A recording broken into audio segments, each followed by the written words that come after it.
In and through community lies the salvation of the world. That's what Scott Peck said, the American psychiatrist who is better known for writing a book called The Road Less Traveled. But he also wrote a book called The Different Drum, which was all about community building. In particular, he distinguishes between a genuine healthy community and pseudo-community, which is perhaps that concept we'd be more familiar with in thinking about community.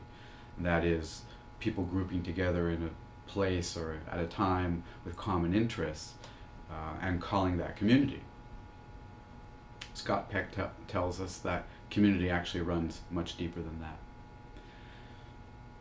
And I've reflected on how to describe that to people and how to help people understand what is meant by that kind of community, that genuine, healthy community. And sometimes it's easier, in fact, to explain a concept by thinking about its opposite. I ran across this really interesting metaphor quite a few years ago as I was preparing to go to Australia and do some material on resilience for a group of Australian surgeons, in fact. So I was researching the surgical personality and surgical community and so on and so forth, and found this article by an American surgeon by the name of Kryzak. And Dr. Kryzak examined his own community of surgeons and likened it to swimming in a tank of sharks. His first point was, any unidentified colleague is a shark until proven otherwise. What he meant was, if you don't know them well, don't trust them. His second point was, don't bleed. It's sure to attract other sharks. I guess he meant, don't show your pain. If you're wounded, don't let anybody know.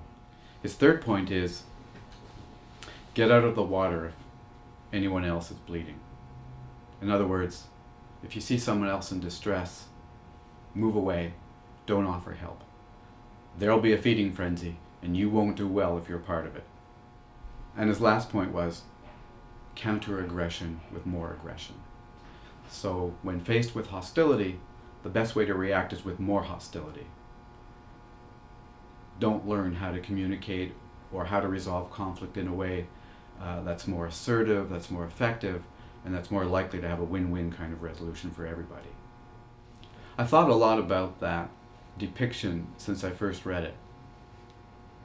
I think I've presented those ideas to audiences of all kinds, not only all different specialties, but even other health professions. And I'm a little sad to say that even though it is a metaphor, and even though it's perhaps overstated to make the point, much more often I'm encountered with a kind of resonance in my audiences when I tell this story, when I use this metaphor. People don't put up their hands at the time and say, oh yeah, it's just like that where I work. But they do come down after, and they do speak to me, and they say, our department's a lot like that.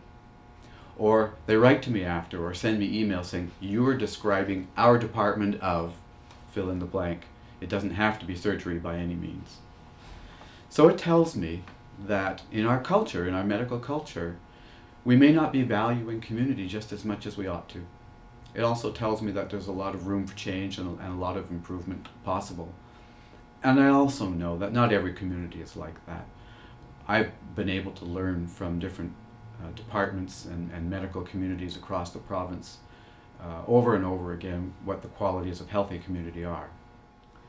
And if you'd like to learn more about what those qualities actually are, please carry on in the module where we list them and discuss them.